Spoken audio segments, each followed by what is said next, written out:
नमस्कार। नेपाल टेलिभिजन समाचारमा स्वागत छ। म श्वेता सिन्हा र साथमा छु म गजुर धनराई। समाचारको सुरुमा प्रमुख समाचार।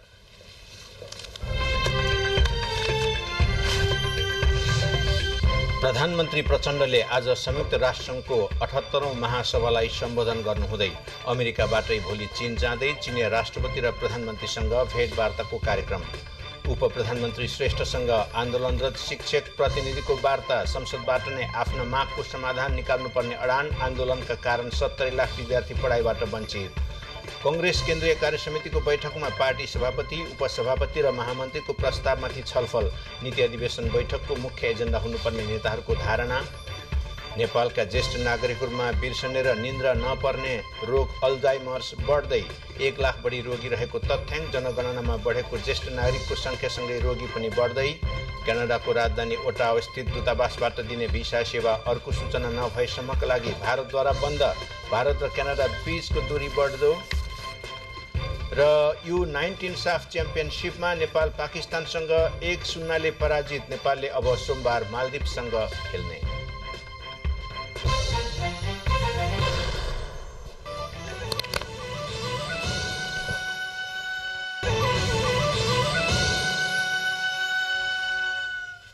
अब समाचार विस्तारमा। प्रधानमन्त्री पुष्पकमल दाहाल प्रचण्डले संयुक्त राष्ट्रसङ्घको महासभालाई आज सम्बोधन गर्दै हुनुहुन्छ।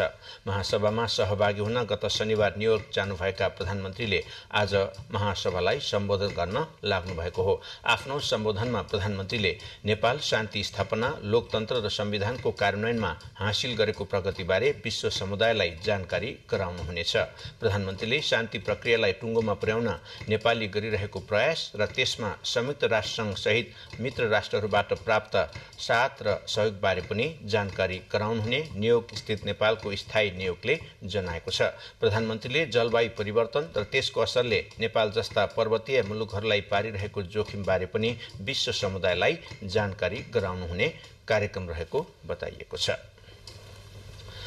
प्रधानमन्त्री पुष्पकमल दाहाल प्रचण्डले पर्सि शनिबारदेखि साताव्यापी चीनको भ्रमण गर्ने औपचारिक कार्यक्रम तालिका सार्वजनिक गरिएको छ।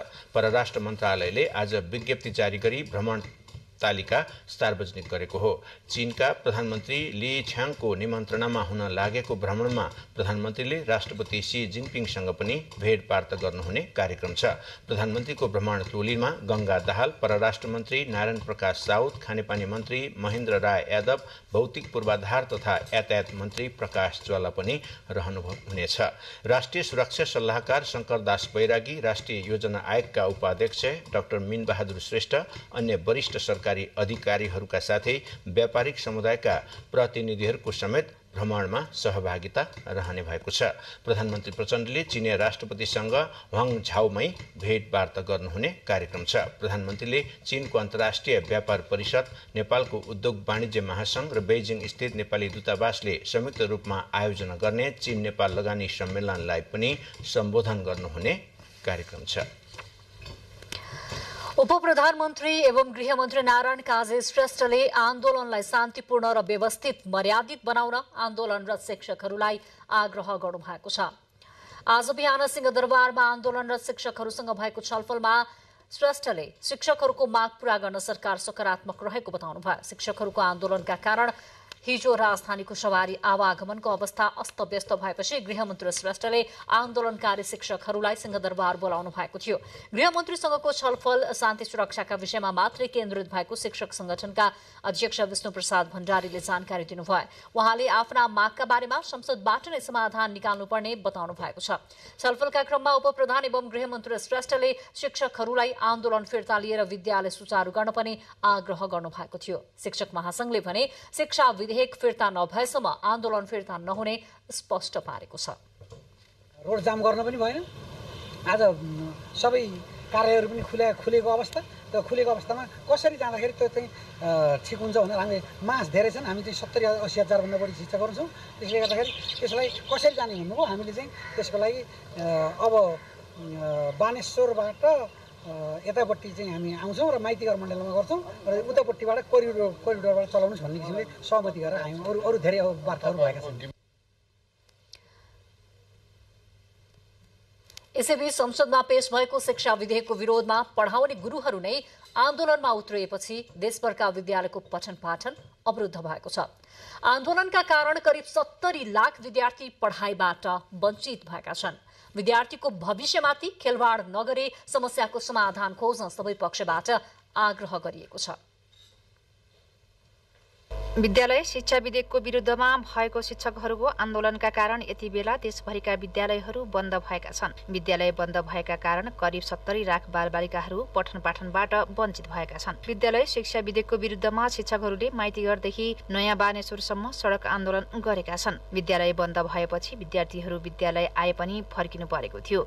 विद्यालय बन्द गरे कारबाही गर्ने स्थानीय पालिकाहरूले जारी गरेको निर्देशनको अवज्ञा गर्दै शिक्षकहरू आन्दोलनमा उत्रिएपछि शैक्षिक अन्योलता पनि बढेको छ। यसैबीच विद्यालय बन्द नगर्ने निर्देशन जारी गरेको काठमाडौँ महानगरपालिकाले विद्यालयहरूमा अध्यापन भए नभएको बारे अनुगमन गर्ने र प्राप्त वस्तुस्थितिका आधारमा अगाडि बढ्ने जनाएको छ। केन्द्रमा पेश गरिएको चाहिँ विधेयक चाहिँ त्यो खेदजनकै छ, त्यसलाई फिर्ता लिनुपर्छ भन्छौँ र शिक्षकहरूलाई पनि आफ्नो विद्यार्थीहरूलाई पढाउनु पर्ने जिम्मेवारीबाट वञ्चित गर्नुहुन्न र पठन पाठनतिर लाग्नुपर्छ भनेर चाहिँ हामी भन्न चाहन्छौँ। महानगरभित्र रहेका सबै स्कुलहरूमा हाम्रो अनुगमन हुन्छ र अनुगमन भइसकेपछि कारण के हो भन्ने कुराहरू निस्किन्छ, त्यसपछि हामी छलफल गरेर निष्कर्षमा जान्छौँ। यता बिहिबार माइतीघर बानेश्वर क्षेत्रमा शिक्षकहरूले चर्को नारा सहित विरोध प्रदर्शन गरे। निषेधित क्षेत्रमा विरोधमा उत्रिएका शिक्षक र प्रहरी बीच धकेलाधकेल समेत भएको थियो। बीचबीचमा नाचगान सहित शिक्षकहरूले आफ्ना मागहरू पनि राखेका थिए। शिक्षकहरूको आन्दोलन जायज भए पनि उनीहरूको आन्दोलनका कारण लाखौं बालबालिकाहरू शिक्षाबाट वञ्चित भएका छन्। संसदमा पेश भएको विद्यालय शिक्षा ऐन विभेदपूर्ण भएको भन्दै आन्दोलनमा उत्रेका शिक्षकहरू आफ्ना माग पूरा नभएसम्म आन्दोलन स्थगित नगर्ने बताएका छन्। पेन्सन वञ्चित शिक्षकहरू जुन चाहिँ 2075 साल चैत्र 12 पछि नियुक्त हुनुभएको 14,270 हुनुहुन्छ र त्यसपछि अहिले 2079 सम्म पनि उहाँहरू चाहिँ नियुक्त हुनुभएको चाहिँ शिक्षक साथीहरू हुनुहुन्छ। यो ऐन प्रारम्भ नहुँदासम्मको अवस्थामा नियुक्त हुनुभएका साथीहरूलाई पुरानै पेन्सन प्रणाली अनुसार पेन्सन पाउनुपर्छ भनेर के माग भनेको धेरै थरीका शिक्षकहरू छौँ हामी। त्यो धेरै थरीको शिक्षक होइन, एकै किसिमको शिक्षक हुनु पर्यो पहिलो माग। दोस्रो कुरो, शिक्षा ऐनले गाउँपालिकालाई शिक्षाको अधिकार दिने शिक्षा संविधानले भने तापनि त्यो अधिकार चाहिँ गाउँपालिकालाई मात्रै नभएर प्रदेशलाई र केन्द्रलाई पनि डिभिजन गर्नु पर्यो। कति ठाउँमा टिचरहरूलाई अन्याय हुने, टिचरहरूको सेवा सुविधा बढुवा सम्बन्धी सम्पूर्ण कुराहरू टिचरहरूको हितमा नभएको कारणले त्यसैको विरोधमा हामी चाहिँ यहाँ आन्दोलनमा आएका हौँ। शिक्षकहरूको आन्दोलनको दोस्रो दिन बिहिबार काठमाडौँ उपत्यका पूर्ण रूपमा अस्तव्यस्त बन्यो। काठमाडौँ, भक्तपुर र ललितपुरमा सवारी साधन पूर्ण रूपमा ठप्प भएका थिए। सवारी साधन ठप्प भएपछि सर्वसाधारणहरू सहज रूपमा यात्रा गर्न सकेनन्। क्यामेरामा ध्रुव थापाका साथमा कमला अर्याल, नेपाल टेलिभिजन, काठमाडौँ। समाचारहरू बाँकी नै छन्, एकैछिन विश्राम। विश्रामपछि पुनः समाचारको बाँकी प्रसङ्ग। शिक्षकहरूको आन्दोलनका बारेमा सरकार र शिक्षक महासंघ बीच अहिले पनि गृह मन्त्रालयमा वार्ता जारी रहेको छ। वार्तामा नेपाल सरकारको तर्फबाट कार्यवाहक प्रधानमन्त्री तथा रक्षा मन्त्री पूर्णबहादुर खड्का, गृहमन्त्री तथा उपप्रधानमन्त्री नारायण काजी श्रेष्ठ, शिक्षा मन्त्री अशोक कुमार राई र अर्थमन्त्री डाक्टर प्रकाश शरण महत संलग्न हुनुभएको छ भने शिक्षकको तर्फबाट विभिन्न प्रतिनिधिहरू वार्तामा सहभागी हुनुभएको छ। त्यहाँको पछिल्लो जानकारी बारेमा हामीले हाम्रो न्युज बुलेटिनमा अपडेट गर्दै जानेछौँ। अब भने प्रसङ्ग नेपाली कांग्रेस बैठकको। नेपाली कांग्रेस केन्द्रीय कार्य समितिको बैठकमा 3वटा प्रस्तावमाथि छलफल सुरु भएको छ। पार्टी केन्द्रीय कार्यालय सानेपामा आजबाट सुरु भएको केन्द्रीय समिति बैठकमा कांग्रेस सभापति शेरबहादुर देउवाले मङ्सिर 13, 14 र 15 गते महासमिति बैठक र नीति अधिवेशन गर्ने प्रस्ताव गर्नुभएको छ। यसैगरी बैठकमा महामन्त्री गगन कुमार थापाले पार्टीले पारित गरेको कार्ययोजना तथा कार्यतालिकाको समीक्षा सम्बन्धी प्रस्ताव राख्नु भएको छ भने कार्यवाहक प्रधानमन्त्री समेत रहनुभएका कांग्रेस उपसभापति पूर्णबहादुर खड्काले सरकारको काम कारबाही, पार्टी र सरकारको सम्बन्ध लगायतको विषय समेटिएको अर्को प्रस्ताव राख्नु भएको छ। यही प्रस्तावमा केन्द्रित रहेर केन्द्रीय सदस्यहरूले आफ्नो धारणा राख्ने क्रम पनि सुरु भएको छ र आज 1 दर्जन भन्दा बढी केन्द्रीय सदस्यहरूले आफ्नो धारणा राख्नु भएको पार्टी प्रचार विभाग प्रमुख मीन बहादुर विश्वकर्माले बैठकपछि जानकारी दिनुभएको छ।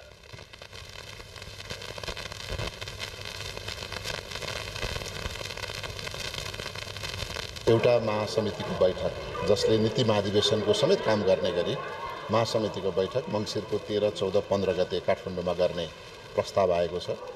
सँगसँगै अहिलेसम्म गरेका कार्यक्रमहरूको समीक्षाका बारेमा महामन्त्री गगन कुमार थापाले समीक्षात्मक प्रतिवेदन प्रस्तुत गर्नुभयो र समसामयिक विषयमा सरकारसँग जोडिएका जनताका दैनिक सरोकारका विषयहरूमा के कस्तो रहेको छ भनेर उपप्रधानमन्त्री तथा कार्यवाहक प्रधानमन्त्री र पार्टीका उपसभापति पूर्णबहादुर खड्काले सरकारको गतिविधिका बारेमा प्रस्तुत गर्नुभयो।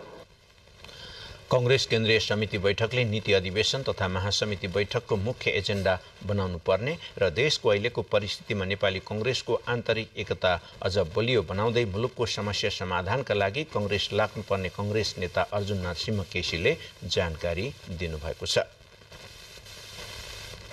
रूपान्तरण गर्न खोज्ने पुस्तान्तरण मात्रै होइन, रूपान्तरण अनि वैचारिक पुनर्जागरणलाई सँगसँगै लिएर गएर सुधारवादीहरूको बीचमा एकता हुनुपर्छ।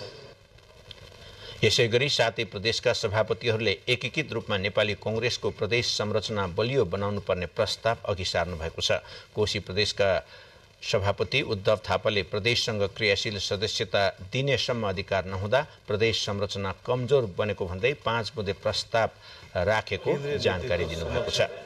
हामीले केही प्रस्तावहरू पेश गरेका छौँ। खास गरिकन प्रदेशलाई बलियो बनाउनु पर्छ। प्रदेश कमजोर भयो भने संहिता कमजोर हुन्छ, संविधान कायम गर्ने कुरामा समस्या हुन सक्छ। त्यसले गर्दाखेरि आज नेपाली कांग्रेसको विधानभित्र प्रदेशको संरचना निर्माण भएको छ, प्रदेश कार्यान्वयनमा आएको छ, तर प्रदेश अधिकार दिन्छ।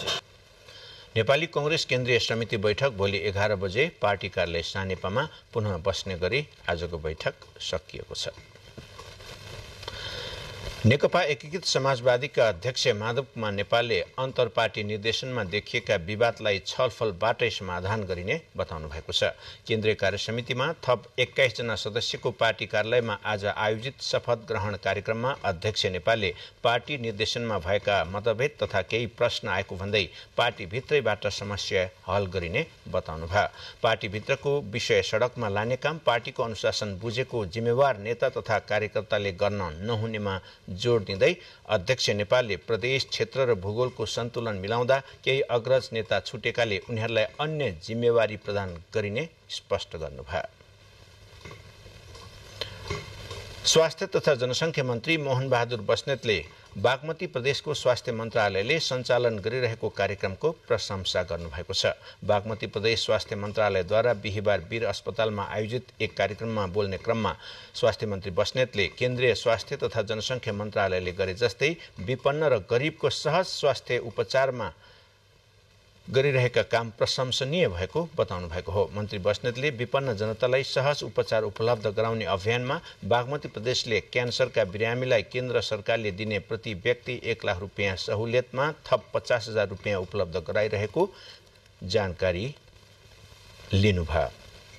र यो कार्यक्रमले अरू सबै प्रदेशलाई नेतृत्व गर्नुपर्ने खालको नेतृत्व गर्ने खालका कार्यक्रमहरू आएको छ र मन्त्रीज्यूले पनि यो कार्यक्रम सुरु गर्ने कुरा चाहिँ ठिकै महत्त्वको हुन्छ। यसलाई निरन्तरता दिने कुरा चाहिँ बढी महत्त्वको हुन्छ। त्यसका निरन्तरता कसरी हुन सक्छ त्यसका लागि गरौँ। कार्यक्रममा बागमती प्रदेशका स्वास्थ्य मन्त्री उत्तम जोशीले बागमती प्रदेशको स्वास्थ्य मन्त्रालयले विपन्नको उपचारका लागि विभिन्न कार्यक्रम अगाडि बढाएको भए पनि व्यापक प्रचार प्रसारको कमीले जनमानसमा अझै पुग्न नसकेको बताउनुभयो।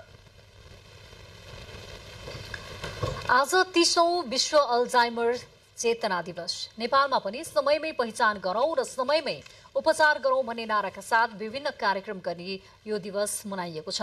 नेपालमा करिब 1 लाख भन्दा बढी डिमेन्सिया र अल्जाइमरका रोगी रहेको तथ्याङ्क छ। राष्ट्रिय जनगणना 2078 मा ज्येष्ठ नागरिकहरूको संख्या 38% बढेको अनुपातसँगै बिर्सने किसिमको बुढ्यौली रोगको संख्या पनि बढिरहेको देखिएको कार्यक्रममा जानकारी गराइएको छ। उमेर बढ्दै जाँदा सामान्य कुराहरू बिर्सदै जाने समस्या धेरै मानिसलाई देखिने गर्छ। तर कतिपय मानिसलाई यस्तो समस्या सामान्य हुन्छ भने कतिपयलाई यही समस्या गम्भीर बन्दै जान्छ। कुनै पनि मानिसको उमेर ढल्कदै जाँदा अलिअलि बिर्सनुलाई सामान्य मानिने गरे तापनि त्यही बिर्सने बानी बढ्दै जाँदा अल्जाइमर हुने चिकित्सकहरूले बताएका छन्। यो रोग नेपालमा पछिल्लो समय बढ्दै गएको आकलन विज्ञहरूले गरेका छन्, तर एकिन तथ्याङ्क भने पाइँदैन। बिहिबार 30औं विश्व अल्जाइमर चेतना दिवसको अवसरमा आयोजित कार्यक्रममा नेपालमा करिब 1 लाख भन्दा बढी डिमेन्सिया र 1000 भन्दा बढी अल्जाइमरका रोगी रहेको बताइएको थियो। डब्ल्युएचओले सन् 2015मा गरेको अध्ययनको तथ्याङ्कले 78,000 नेपालीहरूमा डिमेन्सिया भएको देखिएको थियो। डिमेन्सियाको एउटा प्रकार अल्जाइमर हुने चिकित्सक बताउँछन्। 2078 सालको जनगणनामा 38%ले ज्येष्ठ नागरिक बढेपछि यसको संख्या पनि बढेको अनुमान गरिएको बुढ्यौली विज्ञहरूको भनाइ छ। पश्चिमी मुलुकमा 65 देखि 74 वर्षसम्मका करिब 3% र 85 वर्ष माथिका झण्डै 25% मानिसलाई अल्जाइमर रोग हुने गरेको पनि कार्यक्रममा बताइएको छ। डिमेन्सिया एउटा छाता हो। त्यो छाता भित्र 5-6वटा रोगहरू छन्। त्यो रोगमा पहिलो रोग पर्छ अल्जाइमर्स। अल्जाइमर रोग ठ्याक्कै यही कारणले लाग्छ भनेर आजसम्म पत्ता लाग्न नसकेको चिकित्सक बताउँछन्। तर बुढ्यौली, वंशानुगत, बढी तनाव तथा अन्य रोगका कारण पनि अल्जाइमर हुने गरेको छ। विशेष गरी मानिसको उमेर बढ्दै गएपछि मस्तिष्कका कोशिकाहरू कमजोर हुने र नष्ट हुँदै जान्छ। यो प्रक्रियालाई डिमेन्सिया भनिन्छ। यसरी मस्तिष्कका कोषहरू नष्ट हुँदै गएपछि केही बेर अगाडि गरेकै कुराहरू मानिसले बिर्सन थाल्छ। यो बिर्सने क्रम बढ्दै गएपछि उक्त व्यक्तिलाई अल्जाइमर पनि हुने चिकित्सक बताउँछन्। डिमेन्सिया मात्र हुँदा पहिलेको ठाउँमा ल्याउने गरी उपचार हुन्छ भने अल्जाइमर हुँदा उपचार गरी पहिलेको अवस्थामा फर्काउन नसकिने चिकित्सक बताउँछन्। त्यसैले बिर्सने रोग देखा पर्ने बित्तिकै उपचार गर्नुपर्ने सुझाव चिकित्सकहरूको छ। बढ्दै गइराखेको छ र भने त्यस्तो अवस्थामा चाहिँ हामीले उहाँहरूलाई हामी कुन सालमा छौँ, हामी कहाँ बसिरहेछौँ, अहिले कुन दिन छ, होइन, के बार छ, अब कुन चाडपर्व आउँदैछ भन्ने कुराको बारेमा पनि उहाँहरूलाई हामीले जानकारी दिइराख्यो भने उहाँहरू हामीसँगै हुनुहुन्छ कि होइन। ओरिएन्टेसन, हामी त्यसलाई ओरिएन्टेसन गराउने भन्छौँ, टाइम प्लेस पर्सनसँग, त्यो पनि गर्न सकिन्छ। त्यसले पनि उहाँहरूको चाहिँ बौद्धिक क्षमतालाई राम्रो बनाइराख्छ। अल्जाइमर उमेर बढ्दै जाँदा हुने समस्या भएकाले औषधिको माध्यमबाट केही हदसम्म यसलाई कम गर्न सकिन्छ, तर यो पूर्ण रूपमा निको हुँदैन। त्यसैले केही पोषिलो खानेकुरा खाने, शारीरिक, मानसिक, सामाजिक एवं मनोरञ्जनात्मक कार्यक्रममा सहभागी हुने, रुचि लाग्ने विषयका पुस्तक पढ्ने, लेख्ने बानीको विकास गर्ने, सकारात्मक कुरामा ध्यान दिने, योग तथा ध्यान गर्ने, नाचगान गर्ने, सङ्गीत सुन्ने र गीत गाउने, घरभित्र खेल्न सकिने खेलहरू नियमित खेल्ने लगायतका कार्य गरेमा केही हदसम्म नियन्त्रण गर्न सकिने चिकित्सकको भनाइ छ। क्यामेरामा ईश्वर महर्जन र राजेश थापा मगरको साथमा दुर्गा खड्का, नेपाल टेलिभिजन। स्याङ्जाको कालीगण्डकी गाउँपालिकाले पालिकावासीको स्वास्थ्य अवस्था परीक्षण गर्न घर घरमै ल्याब कार्यक्रमलाई प्रभावकारी बनाएको छ। इजरायली प्रविधिमा आधारित यो परीक्षण सामग्रीले 27 प्रकारका रोगको एकैसाथ परीक्षण गर्न सकिने भएपछि जटिल रोग लाग्नबाट पालिकावासी सचेत हुनु पाउने भएका छन्। मानिसहरूमा जब जटिल स्वास्थ्य समस्या आउँछ तब मात्र उपचार गर्न अस्पताल जाने गर्दछन्। आफ्नो स्वास्थ्य परीक्षण बेलैमा नगर्दा कतिपयले अकालमा ज्यान नै गुमाउने गरेका छन्। यस्तै समस्याको अन्त्य गर्न स्याङ्जाको कालीगण्डकी गाउँपालिकाले घर घरमा ल्याब कार्यक्रम सुरु गरेको छ। पछिल्लो समय दीर्घ रोगीका बिरामी र 81 जटिल समस्या देखिन थालेपछि यो अभियान सुरु गरिएको गाउँपालिकाका अध्यक्ष खिमबहादुर थापाले जानकारी दिनुभयो। थप काम हो, ल्याबको 27 वटा चेक छ, त्यसमा तपाईले सबै चेक के अरे यसको सेवा लिएर यस सेवालाई भरपूर उपयोग गर्नुहोस् भन्ने छ। किनभने हाम्रो हार्ट अट्याकहरू असाध्यै दीर्घ रोगीहरू असाध्यै बढ्नु भएको छ। अस्तिसम्म केही भएको थिएन, 81 भयो। इजरायली प्रविधिमा आधारित यो परीक्षण सामग्रीले 27 प्रकारका रोगको एकै साथ परीक्षण गर्न सकिनेछ। युवा पिढीहरू स्वास्थ्य परीक्षण गर्न स्वास्थ्य चौकी नजाने र वृद्धहरू नसक्ने कारण घर घरमा स्वास्थ्य ल्याबको कार्यक्रम ल्याइएको गाउँपालिका उपाध्यक्ष सावित्रा कोइरालाको भनाइ छ। भर्खरको युवाहरूमा पनि रोगको पहिचान गरौँ, हाम्रा वृद्ध भएका बुवा आमाहरू पनि घरमै उहाँहरूलाई पनि रोगको पहिचान गरेर केही भए पनि उहाँलाई सहुलियत दिन सकिन्छ। यो कार्यक्रम प्रत्येक वाडा अन्तर्गत पालिका भित्रको 4700 घरधुरीमा लागू हुनेछ। प्रत्येक 4-4 महिनामा दोहोरिने भएपछि पालिकावासी पनि अकालमा मृत्यु हुँदैन कि भनेर यसरी खुसी व्यक्त गर्छन्। 81 चाहिँ अब यो घर घरमा आएर गरेपछि हामीलाई किन भन्दा त्यो कुराको चाहिँ थाहा हुने भयो, रोगको हामीले उपचार गर्न पाउने हो भने चाँडै अकालको मृत्यु हुने भएन। पालिका भित्रका सबै घरधुरीलाई स्वास्थ्य बीमाको रकम पालिकाले तिरेर निशुल्क स्वास्थ्य बीमा लागू गरेको छ। पालिका अस्पतालमा निशुल्क उपचार गर्दै आएको काली गण्डकीले अहिले घर घरमा स्वास्थ्य ल्याब कार्यक्रम सञ्चालन गर्दा यहाँका जनता स्थानीय सरकारप्रति निकै खुसी देखिन्छन्। सुशील सुवेदी, नेपाल टेलिभिजन, गण्डकी प्रदेश, स्याङ्जा। समाचारहरू बाँकी नै छन्, फेरि एकैछिन विश्राम। यो छोटो विश्रामपछि पुनः समाचारको बाँकी प्रसङ्ग। कपिलवस्तुका कतिपय सरकारी कार्यालय पुरानै भवनमा सञ्चालनमा हुँदा सेवा प्रवाहमा समस्या देखिएको छ। मालपोत तथा भूमि सुधारको भवन प्रयोगविहीन बनेको छ। झन्डै 100 वर्ष अगाडि निर्माण भएका कपिलवस्तुका आधा दर्जन बढी सरकारी कार्यालयका भवन निकै जीर्ण अवस्थामा छन्। त्यसरी जीर्ण भएका कार्यालयहरूमा जिल्ला प्रशासनको छत चुहिने गर्दछ भने जिल्ला समन्वयको पछाडिको भाग, भूमि सुधार तथा मालपोतको अगाडिको भाग छन् भने कृषि, जिल्ला कारागार, विद्युत, भन्सार लगायतका भवन पनि वर्षा एममा पानी चुहिने अवस्थामा पुगिसकेका छन्। यता लगातारको वर्षाले क्षति पुर्याएको गोर्खाको हेक्लुङ घाट र धादिङ जोड्ने त्रिशुली नदीमाथिको झोलङ्गे पुल मर्मतपछि सञ्चालनमा आएको छ। गोर्खाको गण्डकी गाउँपालिका 6, हेक्लुङ घाट र धादिङको बेनीघाट रोराङ गाउँपालिका 10 जोड्ने सो पुल सञ्चालनमा आएको गाउँपालिकाले जनाएको हो।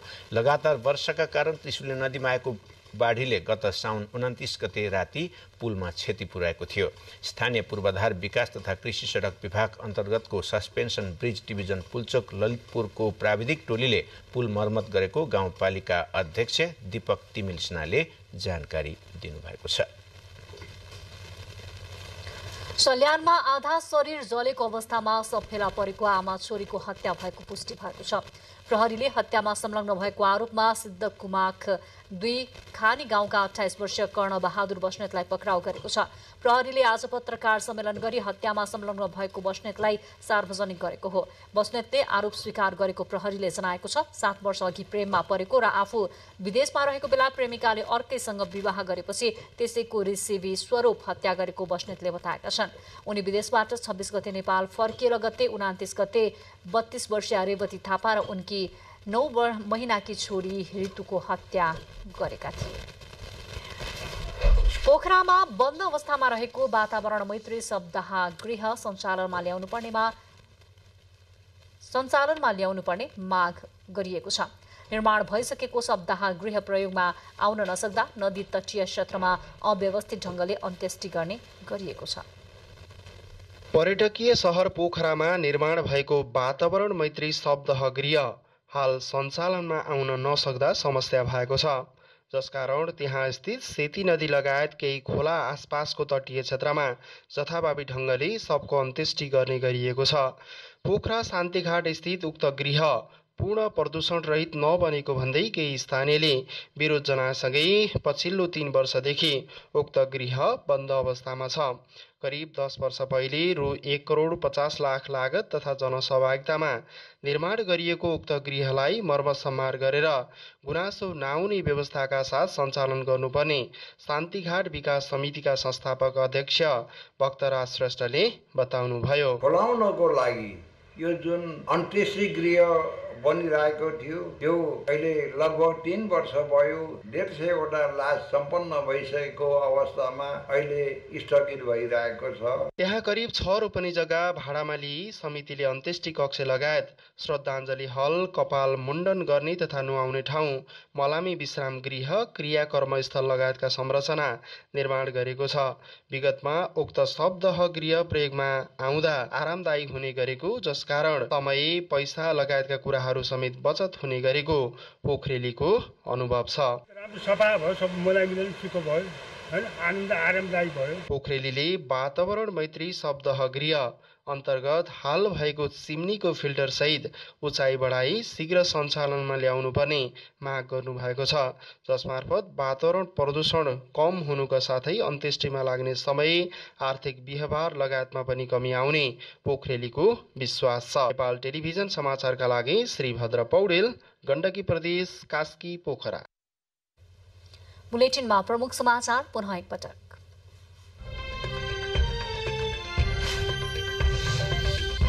प्रधानमन्त्री प्रचण्डले आज संयुक्त राष्ट्रसङ्घको 78औं महासभालाई सम्बोधन गर्नुहुँदै अमेरिकाबाट भोलि चीन जाँदै चीनिया राष्ट्रपति र प्रधानमन्त्रीसँग भेटवार्ताको कार्यक्रम। उपप्रधानमन्त्री श्रेष्ठसँग आन्दोलन र शिक्षक प्रतिनिधिको वार्ता, संसदबाट नै आफ्ना मागको समाधान निकाल्नुपर्ने अडान, आन्दोलनका कारण 70 लाख विद्यार्थी पढाइबाट वञ्चित। कांग्रेस केन्द्रीय कार्य समितिको बैठकमा पार्टी सभापति, उपसभापति र महामन्त्रीको प्रस्तावमाथि छलफल, नीति अधिवेशन बैठकको मुख्य एजेन्डा हुनुपर्ने नेताहरूको धारणा।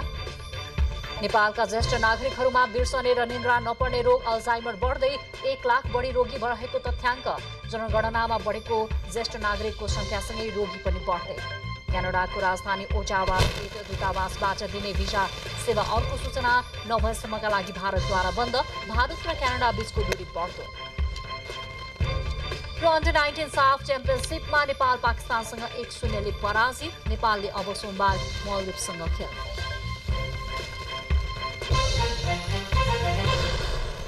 अब समाचारको बाँकी प्रसङ्ग। डोटीको बडी केदार गाउँपालिकाको केन्द्रमा राष्ट्रिय प्रसारणको विद्युत पुगेको छ। करिब 6 वर्ष अघि विद्युत विस्तारको ठेक्का भए पनि विभिन्न कारणले विस्तार हुन सकिरहेको थिएन। नेपाल विद्युत प्राधिकरण डोटीको 52,24,000 रुपियाँको लगानीमा बिजुली सेवा विस्तार गरिएको हो। 2 वर्षभित्र सबै वडामा बिजुली विस्तार प्राधिकरण प्रादेशिक कार्यालय अत्तरियाका प्रमुख जङ्गबहादुर चन्दले जानकारी दिनुभएको छ। बडी केदार गाउँपालिकाका सबै वडामा बिजुली विस्तारका लागि 12.5 करोड रुपियाँको ठेक्का सम्झौता भइसकेको छ। निर्माण कम्पनीले 2 वर्षभित्र सबै वडामा विद्युत सेवा विस्तार गर्ने योजना रहेको जनाएको छ।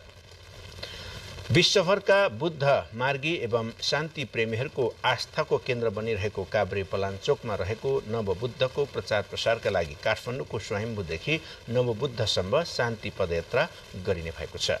काभ्रेका लागि केही गरौँ भन्ने अभियान सञ्चालन गरिरहेको काभ्रे सेवा समाजको आयोजनामा विश्व शान्ति दिवस एवं विश्व पर्यटन दिवसको सन्दर्भ पारेर आजदेखि यही असोज 6 गतेसम्म 3 दिने पदयात्राको आयोजना गर्न लागि हो। संस्थाका अध्यक्ष प्रहलाद केसीले स्वयम्भूबाट दीप प्रज्वलन गरी चारुमती बिहार चाबहिल बौद्ध नाला बनेपा हुँदै नवबुद्धसम्म पदयात्रा गरिने जानकारी दिनुभएको छ। पदयात्रा बारे जानकारी दिन समाजले आज आयोजना गरेको कार्यक्रममा यही असोज 6 गते पनौतीमा कार्यक्रमको आयोजना गरी त्यहाँदेखि नवबुद्धसम्म विशाल शान्ति पदयात्रा गरिने जानकारी दिइएको छ। स्वयम्भूबाट यो चाहिँ शान्तिको आज भिक्षुहरूद्वारा यो गरिसकेपछि कम्तीमा केही न केही शान्ति मिलोस्, संसारमा शान्ति छरियोस् भन्ने अभिप्रायले हामीले यो कार्यक्रम गरिएको हो। अब एउटा देश बाहिरको प्रसङ्ग। भारतले क्यानाडाको राजधानी ओटावा स्थित आफ्नो दूतावासबाट जारी गर्दै आएको प्रवेशाज्ञा भिजा सेवा बन्द गरेको छ। अर्को सूचना जारी नभएसम्मका निम्ति भिजा सेवा बन्द गरिएको दूतावासका निमित्त सेवा प्रवाह गर्दै आएको बीएसएल इन्टरनेशनल सर्भिसेजले जनाएको छ। विगत केही समयदेखि बीएसएल इन्टरनेशनल सर्भिसेजले भारत सरकारका निम्ति भिजा, राहदानी, कन्सुलर प्रमाणीकरण र नागरिक सेवा प्रवाहका साथै प्रबन्ध गर्दै आएको छ। बीएसएलले सरकारी र विश्वका विभिन्न देशमा रहेका भारतीय कूटनीतिक नियोगमा सेवा प्रवाह गर्दै आएको हो। उक्त कम्पनीले आज एक सूचना जारी गर्दै भारतीय भिजा सेवा अर्को सूचना नभएसम्मका लागि स्थगन गरिएको जनाउँदै बेला बेलामा कम्पनीको वेबसाइट हेर्न सम्बन्धित सबैलाई आग्रह गरेको छ। क्यानाडाका प्रधानमन्त्री जस्टिन ट्रुडोले सोमबार पृथकतावादी नेता हरदीप सिंह निज्जरको हत्याको पछाडि भारत सरकारको हात रहेको आरोप लगाएपछि भारत क्यानाडा सम्बन्धमा तनाव उत्पन्न भएको छ। आतंकवादी गतिविधिमा संलग्न रहेको आरोपमा पक्राउ गर्नुपर्ने व्यक्तिको सूचीमा रहेका निज्जरको गत जुनमा क्यानाडाको ब्रिटिश कोलम्बिया स्थित गुरूद्वारा बाहिर गोली हानी हत्या गरिएको थियो। क्यानाडाको संसदमा प्रधानमन्त्री ट्रुडोले आफ्नो देशको राष्ट्रिय सुरक्षा अधिकारीहरूले निज्जरको हत्यामा भारत सरकारका एजेन्टहरू संलग्न रहेको विश्वसनीय प्रमाण रहेको जानकारी दिएको बताउनु भएको थियो। क्यानाडाका प्रधानमन्त्री र विदेश मन्त्रीले लगाएको आरोपलाई भारतको विदेश मन्त्रालयले अस्वीकार गर्दै दुवै नेताका भनाइलाई बेतुक बताएको थियो। बाँकी समाचार एकैछिनमा।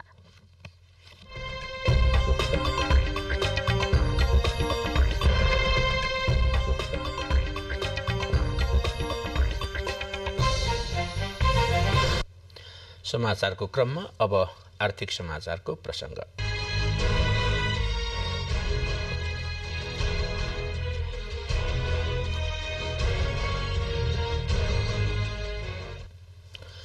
अर्थमन्त्री डाक्टर प्रकाश शरण महतले अर्थतन्त्रमा चलाइएको नकारात्मक चक्रलाई निक्षेप तथा कर्जा सुरक्षा कोषले महत्वपूर्ण भूमिका खेल्न सक्ने बताउनु भएको छ।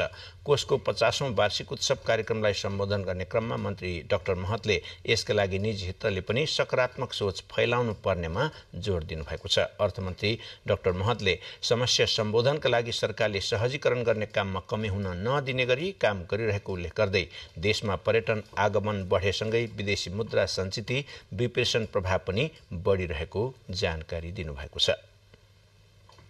जमाना इफिसियन्सीको जमाना हो। टेक्नोलोजीमा परिवर्तन आइरहेको छ। इन्फर्मेसन टेक्नोलोजी, डिजिटल इकोनोमीको हामीले कुरा गरिरहेका छौँ। त्यसकारण हामीले यसमा चाहिँ यो टुल्सलाई हामीले भरपुर प्रयोग गर्नुपर्छ।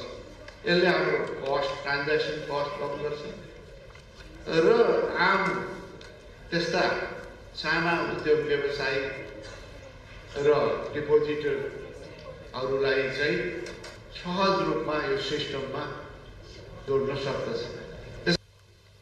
अर्थमन्त्री डाक्टर महतले आर्थिक गतिविधि बढ्दा रोजगारी बढ्ने र राजस्वमा परेको दबाव अन्त्य हुने बताउँदै राजस्वमा दबाव कम भयो भने अपेक्षा अनुसारको लगानी बढ्ने विश्वास पनि व्यक्त गर्नुभयो। कार्यक्रममा कोषले 4 करोड 18 लाख निक्षेप खातामा रहेको 12 खर्ब 88 अर्ब रकमको सुरक्षा प्रदान गरिरहेको जानकारी दिँदै करिब 17 लाख ऋणीलाई कोषले सुरक्षा दिइरहेको जानकारी पनि दिएको थियो।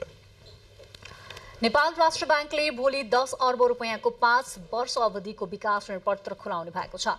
5 वर्ष अवधिको विकास ऋण पत्र 2085 बोल कबोल प्रक्रियाबाट निष्कासन गर्न लागि राष्ट्र ब्याङ्कले जनाएको छ।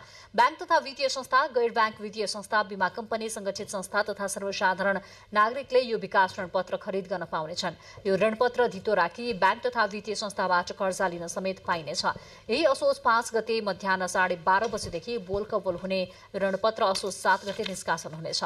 5 वर्ष अवधिको यो ऋण पत्रको सावा भुक्तानी 2085 असोज 7 गते हुने ब्याङ्कले जनाएको छ। गतिमा 50,000 रुपैयाँ र बढीमा कुल निष्कासित रकमको सीमामा नबढाई 50,000 रुपैयाँले भाग गर्दा निशेष भाग जाने अङ्कमा खरिद गर्न पाइने राष्ट्र ब्याङ्कले जनाएको छ।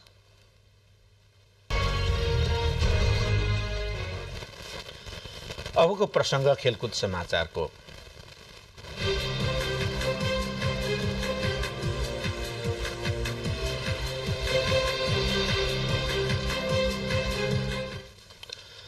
अन्डर 19 साफ च्याम्पियनसिपमा नेपाल पाकिस्तानसँग पराजित भएको छ। दशरथ रङ्गशालामा भएको खेलमा नेपाल पाकिस्तानसँग 1-0ले पराजित भएको हो। पाकिस्तानले 75औं मिनेटमा गोल गरेको थियो। अली जाफरले टाढाबाट गरेको प्रहार कप्तान समेत रहेका किपर जियारथ शेखले भेट्नै नसक्ने गरी पोस्टको माथिल्लो कुनाबाट गोल पोस्टभित्र छिरेको थियो। यो समूहको अर्को टोली मालदिप्स हो। नेपालले अब सोमबार मालदिप्ससँग खेल्ने कार्यक्रम छ। त्यसअघि शनिबार पाकिस्तान र मालदिप्स बीच खेल हुनेछ। यसअघि आजै भएको समूह बी को अर्को खेलमा भारतले बंगलादेशलाई 3-0 ले हराएको छ।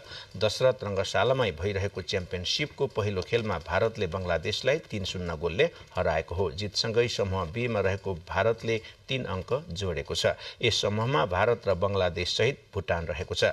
दोस्रो खेल भारतले सोमबार भुटानसँग खेल्ने कार्यक्रम छ। 19औं एसियाली खेलकुद प्रतियोगिता औपचारिक रूपमा पर्सि शनिबारदेखि शुरू हुँदैछ। औपचारिक रूपमा उद्घाटन हुनु अघि नै केही खेलहरू भने यसअघि नै शुरू भइसकेका छन्। चीनको हाङझाओमा आयोजना हुने उद्घाटन समारोहमा प्रधानमन्त्री पुष्पकमल दाहाल प्रचण्ड पनि सहभागी हुने कार्यक्रम रहेको छ।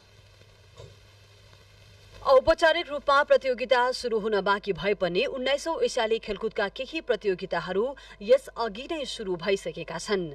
बीच भलिबल, भलिबल, क्रिकेट, फुटबल लगायतका सामूहिक खेलहरू अहिले भइरहेका छन्। पुरुष भलिबलमा नेपालको यात्रा भने समाप्त भइसकेको छ। केही खेलहरू जारी रहँदा सिङ्गो एसियाको ध्यान भने औपचारिक उद्घाटनपछि मात्र केन्द्रित हुने निश्चित छ। प्रतियोगिताको अर्को महत्वपूर्ण पक्ष भनेको टर्च र्याली पनि हो, जुन अहिले चीनका विभिन्न शहरहरूमा प्रदर्शन भइरहेको छ। नेपालका पूर्व एसियाड कांस्य पदक विजेता बक्सर दीपक महर्जनले टर्च र्यालीमा सहभागिता जनाइसकेका छन्। दक्षिण एसियाली राष्ट्रका लागि सधैँ चासोको प्रतियोगिता बन्ने एसियाड प्रति नेपालका लागि यसपटक झन चासो बढेको छ। प्रधानमन्त्री पुष्पकमल दाहाल प्रचण्ड उद्घाटन समारोहमा सहभागी हुनुहुनेछ। नेपालबाट 29 खेलमा 253 खेलाडीले सहभागिता जनाउँदैछन्। ती मध्ये 127 महिला र 126 पुरुष खेलाडीले चुनौती प्रस्तुत गर्नेछन्। नेपाल ओलम्पिक कमिटिका अध्यक्ष जीवनराम श्रेष्ठले एसियाली खेलकुदमा नेपाली खेलाडीको सहभागिता बढ्दै जानु सकारात्मक पक्ष भएको बताउनु भएको छ। 19औं एसियाली खेलकुद 2023मा सहभागी हुन नेपाली खेलाडीहरू मात्र नभई दक्षिण एसियाली राष्ट्रका खेलाडीहरू चीनतर्फको यात्रामा छन्। हाङझाउ एसियाडमा 45 राष्ट्रका 12,500 खेलाडीले कुल 40 खेलमा 481 विधामा चुनौती प्रस्तुत गर्दैछन्। एसियाली खेलकुद प्रतियोगिता आगामी असोज 21 गतेसम्म चीनको जेजियाङ प्रदेशको हान्जो शहर स्थित विभिन्न 5 शहरमा हुँदैछ। एसियाली खेलकुदमा खेल्नु नै ठूलो कुरा मानिँदै आएको नेपालका लागि नेपाल सधैँ जित नजिक पुग्छ, तर जित भने टाढा हुन्छ भने निचोड निकालिन्छ। खैर, नेपालले 19औं संस्करणसम्म आइपुग्दा पहिलो संस्करणबाटै सहभागिता जनाएको छ। तर नेपालले हालसम्म 2 रजत र 23 कांस्य सहित 25 पदक मात्र जितेको छ। नेपालले तेक्वान्डोमा 1 रजत, 14 कांस्य, प्याराग्लाइडिङमा 1 रजत, बक्सिङमा 6 कांस्य र करातेमा 3 कांस्य पदक जितेको छ। यसपटकको एसियाली खेलकुदमा सहभागी भएका खेलाडीहरूको संख्याले केही बढी पदकको अपेक्षा गरिनु स्वाभाविकै हो, तर यो आशा खेलाडीहरूको प्रदर्शनमै भर पर्नेछ। नेपाल टेलिभिजनका लागि प्रियालक्ष्मी कार्की, काठमाडौँ।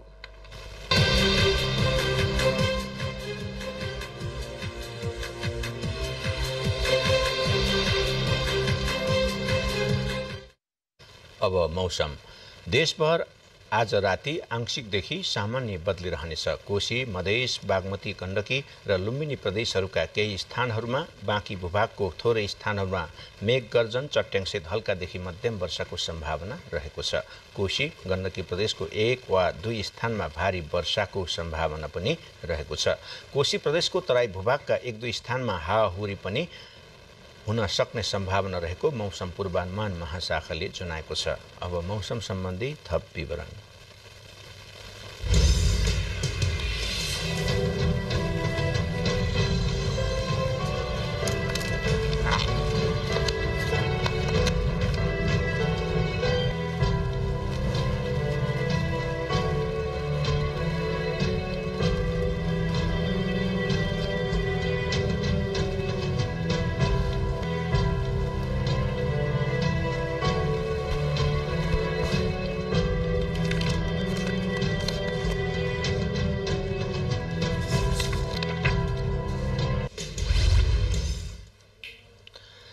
सरकारी वार्ता टोली र शिक्षक प्रतिनिधि बीचको वार्ता अहिले पनि जारी रहेको छ। यो समाचार तयार पारेसम्म अहिलेसम्म वार्ता सकिएको छैन र वार्ता सम्बन्धी थप समाचार हामीले आगामी हाम्रो बुलेटिनमा समावेश गर्नेछौँ। यसका साथसाथै हामी बुलेटिनको अन्त्यमा आइपुगेका छौँ र अन्त्यमा प्रमुख समाचार फेरि एकपटक। प्रधानमन्त्री प्रचण्डले आज संयुक्त राष्ट्रको 78औं महासभालाई सम्बोधन गर्नुहुने अमेरिकाबाटै भोलि चीन जाँदै चिनिया राष्ट्रपति र प्रधानमन्त्रीसँग भेटवार्ताको कार्यक्रम। उप प्रधानमन्त्री श्रेष्ठसँग आन्दोलनरत शिक्षक प्रतिनिधिको वार्ता। संसदबाट नै आफ्नो मागको समाधान निकाल्नुपर्ने अडान। आन्दोलनका कारण 70 लाख विद्यार्थी पढाइबाट वञ्चित। कांग्रेस केन्द्रीय कार्यसमितिको बैठकमा पार्टी सभापति, उपसभापति र महामन्त्रीको प्रस्तावमाथि छलफल। नीति अधिवेशन बैठकको मुख्य एजेन्डा हुनुपर्ने नेताहरूको धारणा। नेपालका ज्येष्ठ नागरिकहरूमा बिर्सने र निन्द्रा नपर्ने रोग अल्जाइमर बढ्दै। 1 लाख बढी रोगी रहेको तथ्याङ्क। जनगणनामा बढेको ज्येष्ठ नागरिकको संख्यासँगै रोगी पनि बढ्दै। क्यानाडाको राजधानी ओटावा स्थित दूतावासबाट दिने भिसा सेवा अर्को सूचना नभएसम्मका लागि भारतद्वारा बन्द। भारत र क्यानाडा बीचको दूरी बढ्दो। र अन्डर 19 साफ च्याम्पियनसिपमा नेपाल पाकिस्तानसँग 1-0 पराजित। नेपालले अब सोमबार मालदिप्ससँग खेल्ने।